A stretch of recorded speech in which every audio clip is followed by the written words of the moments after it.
Olá, estudantes do 7º ano. Neste vídeo, nós vamos falar sobre um gênero textual do qual vocês provavelmente já ouviram falar. Estão aí preparados para nós começarmos, então? Vamos lá? Caderno na mão, caneta, lápis para fazer as anotações necessárias? Eu já disse para vocês o quanto vocês são especiais por estarem aí assistindo as nossas videoaulas e se preocupando com o intelecto de vocês. Meus parabéns. Então, vamos começar, vejamos aqui quais são os nossos objetivos. Então, nós pretendemos ler e fazer a interpretação de um conto. O conto vocês já conhecem, com certeza já leram vários contos ou fragmentos de contos ao longo da vida escolar de vocês.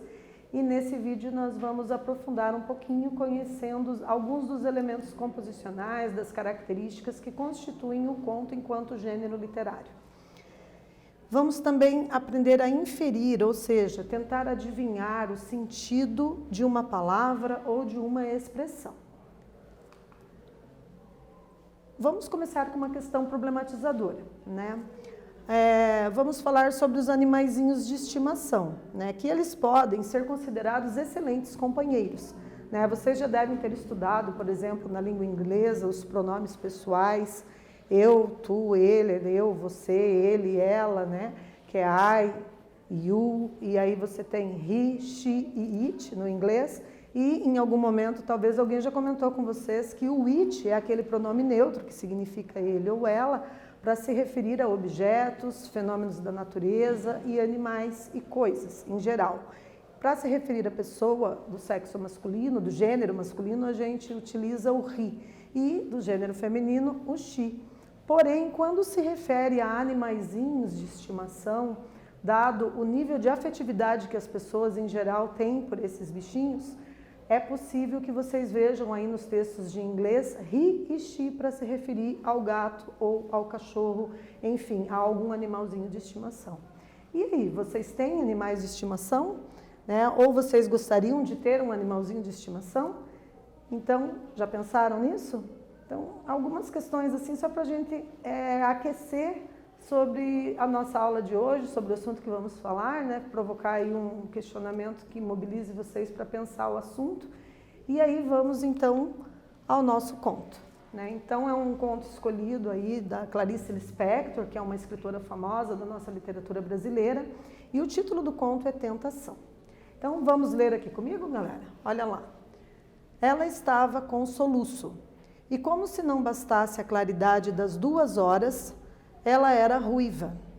Na rua vazia, as pedras vibravam de calor. A cabeça da menina flamejava. Sentada nos degraus de sua casa, ela suportava. Ninguém na rua, só uma pessoa esperando inutilmente no ponto do bonde. E como se não bastasse seu olhar submisso e paciente, o soluço a interrompia de momento a momento, abalando o queixo que se apoiava conformado na mão. Que fazer de uma menina ruiva com soluço? Foi quando se aproximou a sua outra metade neste mundo, um irmão em Grajaú. A possibilidade de comunicação surgiu no ângulo quente da esquina, acompanhando uma senhora e encarnada na figura de um cão. Era um basset lindo e miserável, doce sob a sua fatalidade. Era um bacê ruivo. Lá vinha ele trotando, à frente de sua dona, arrastando seu comprimento. Desprevenido, acostumado, cachorro. A menina abriu os olhos pasmada. Suavemente avisado, o cachorro estacou diante dela. Sua língua vibrava. Ambos se olhavam. Entre tantos seres que estão prontos para se tornarem donos de outro ser, lá estava a menina que viera ao mundo para ter aquele cachorro. Ele fremia suavemente, sem latir. Lá vinha ele trotando, à frente de sua dona, arrastando seu comprimento. Desprevenido, acostumado. Cachorro. A menina abriu os olhos pasmada, suavemente avisado, o cachorro estacou diante dela. Sua língua vibrava e ambos se olhavam. Vamos então começar aquecendo o pessoal com o primeiro exercício de hoje, né? Então a nossa atividade traz como enunciado o seguinte: lá vinha ele trotando, né, à frente de sua dona, arrastando seu comprimento. Desprevenido, acostumado, cachorro. A menina abriu os olhos pasmada. Suavemente avisado, o cachorro estacou diante dela. Sua língua vibrava. Ambos se olhavam. Então percebam que esse fragmento, né, ele se repetiu aqui para que vocês retomem a memória de vocês. Provavelmente existem algumas palavras, algumas expressões novas que vocês talvez nunca tinham lido ou não se lembram de ter visto antes, mas que, se a gente pensar bem no contexto ali, na frase, onde essa palavra aparece, essa expressão aparece, a gente consegue tentar adivinhar o significado, fazer o que nós chamamos de inferência de sentido, né? A inferência de sentido consiste nisso, em você ver uma palavra que parece aparentemente diferente no primeiro momento, mas não ser necessário de imediato você pegar o dicionário ou ir no dicionário online para pesquisar, né? De repente ali pensando um pouquinho no contexto da frase, ali no enunciado no qual essa palavra aparece, é possível fazer essa inferência no sentido de tentar calcular aí, deduzir o significado, né?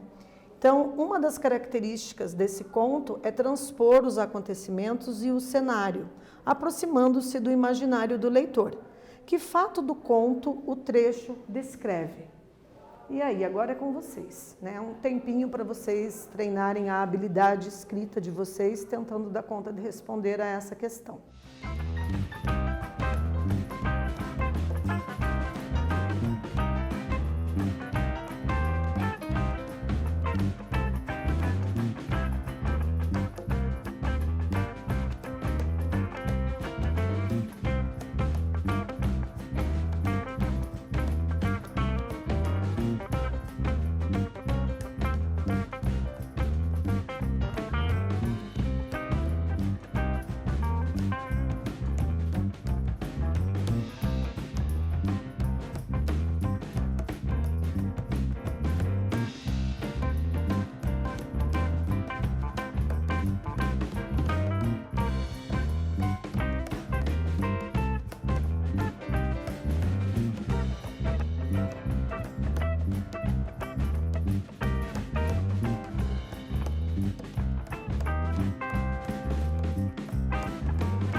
Então, pessoal, observem aqui uma sugestão de resposta, né? Não necessariamente vocês devam ter escrito utilizando as mesmas palavras aqui, ipsis literis. Vocês podem ter utilizado outras palavras, porém mantendo o mesmo sentido.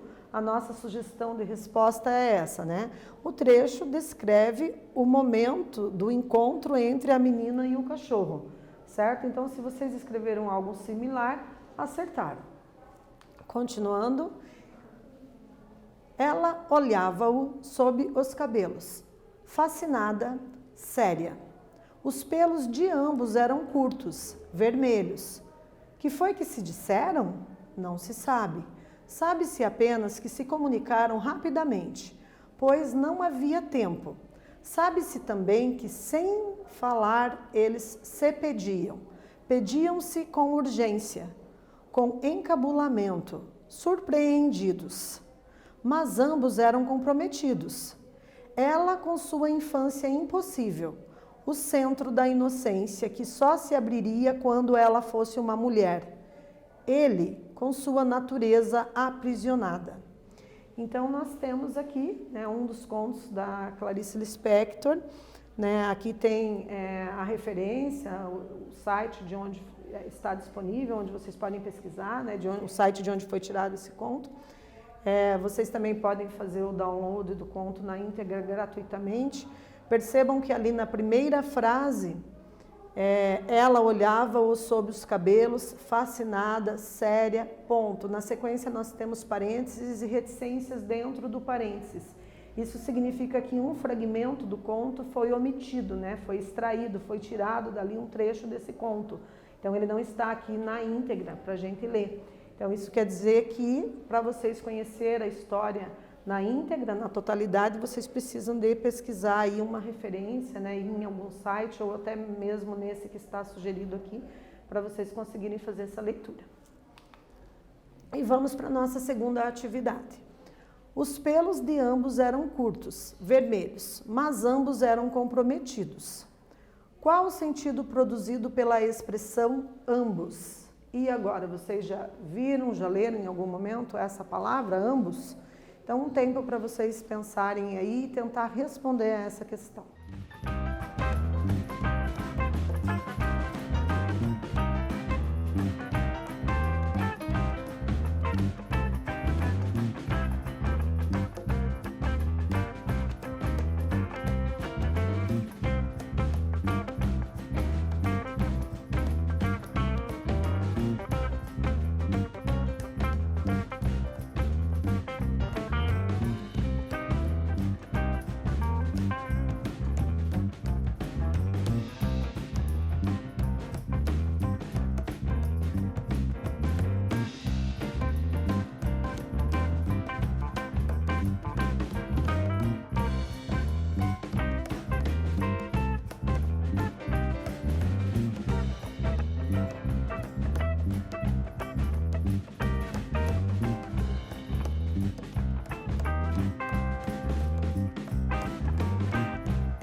Então, pessoal, olha aqui a nossa proposta de resposta.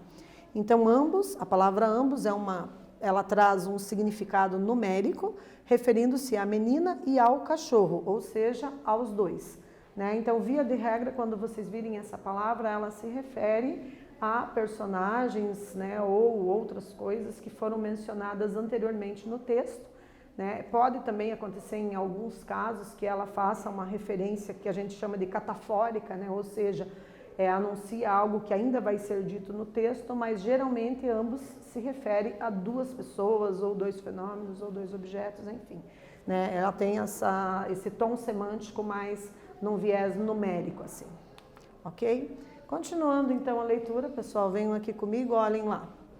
A dona esperava impaciente sob o guarda-sol. O Basset ruivo, afinal, despregou-se da menina e saiu sonâmbulo. Ela ficou espantada, com o acontecimento nas mãos, numa mudez que nem pai nem mãe compreenderiam. Acompanhou-o, com olhos pretos que mal acreditavam, debruçada sobre a bolsa e os joelhos, até vê-lo dobrar a outra esquina. Mas ele foi mais forte que ela, nem uma só vez olhou para trás. Então, um pouquinho da bibliografia da autora, né? A Clarice Lispector é nascida em Chaya Pinkchavsovna, é um nome diferente, né? Ela foi uma escritora, foi jornalista, autora de romances, contos e ensaios, é considerada uma das escritoras brasileiras mais importantes do século XX. E agora a gente vai trabalhar um pouquinho sobre a questão das figuras de linguagem, né? Sempre é bom a gente retomar as figuras de linguagem que estão sempre presentes nos nossos textos literários. Então, com relação ao conto, o conto é um gênero literário no qual podemos encontrar várias figuras de linguagem. É comum a gente perceber a presença, né, dessas figuras nos contos. E as figuras de linguagem atribuem ao texto um significado que vai além ou difere do sentido literal, né, do sentido concreto, ali, real, digamos assim, né, do que a gente chama de linguagem denotativa. Porque as palavras, quando estão sendo utilizadas num sentido figurado, elas apresentam ali uma linguagem conotativa, que significa além do que estão, na realidade, dizendo, afinal de contas, né? Então, vocês já devem ter conhecido, a gente vai ver duas delas hoje, vamos fazer uma revisãozinha aí, né? Então, vamos ver o que vem. Então, por exemplo, nós podemos ter a metonímia, né? A metonímia consiste na substituição de um elemento por outro, desde que haja uma relação entre eles. Então, um exemplo aqui, precisava de muitos braços para o trabalho daquela semana. Ao invés de dizer que precisava de vários trabalhadores, várias pessoas trabalhando aquela semana, então, o que no texto literário geralmente se apresenta? Você pega uma parte do corpo do trabalhador, né? Geralmente o trabalho braçal, ele também ajuda a produzir esse significado e a atribuir mais sentido a essa frase.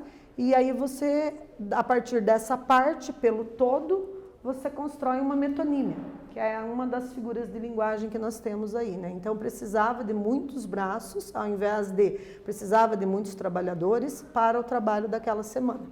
Uma parte pelo todo, né, foi pego aqui, foi construída a nossa metonímia nesse exemplo. Vejam aqui embaixo agora, sinestesia. A sinestesia consiste na associação de palavras ou expressões em que ocorre a combinação de sensações diferentes numa só impressão. Está ligada aos sentidos. Então, quais são os 5 sentidos que nós temos? Audição, visão, tato, paladar e olfato. Então, sempre que uma frase fizer uma referência a um desses sentidos, nós temos ali um efeito sinestésico no leitor. Temos, então, a sinestesia. Exemplo, era uma sombra verde e macia. Então, aqui aguça 2 sentidos.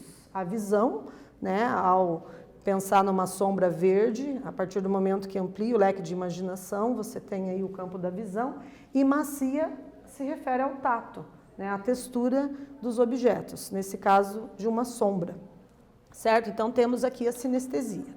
E vamos para a nossa terceira atividade. Acompanhou-o com olhos pretos que mal acreditavam, debruçada sobre a bolsa e os joelhos, até vê-lo dobrar a esquina. No trecho, qual figura de linguagem você identifica? Agora é com vocês. Um tempinho para elaborar mais essa questão aí.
Então, pessoal, acertou quem conseguiu compreender que, nesse caso, nós temos uma metonímia, né? Que a gente tem aqui uma situação de metonímia, quando se pega a parte pelo todo, né? Acompanhou com olhos pretos, que mal acreditavam. Também temos uma situação de personificação, que atribui aí uma vida própria aos olhos, né? Então, a gente tem essas duas possibilidades de resposta aqui para vocês, ok? Será que vocês gostaram da leitura desse conto? Então, eu comentei com vocês, né, para procurarem lê-lo na íntegra, aqui a gente só trouxe alguns fragmentos, né? E também fica como sugestão vocês acessarem o aplicativo Redação Paraná, para vocês poderem treinar a escrita do conto de vocês, tá? Está aqui o link, né? E vocês poderão treinar a escrita de um conto pela opção Atividade Escolar, certo? Podem praticar. Entrem lá no site e comecem a praticar a produção textual de vocês. Muito bem, então o que estudamos nessa aula? Nós lemos o conto Tentação, da escritora Clarice Lispector, e reconhecemos o efeito de sentido de algumas palavras, analisamos algumas figuras de linguagem também, certo? Então, agradeço muito a participação de vocês, espero que tenham gostado e até a próxima.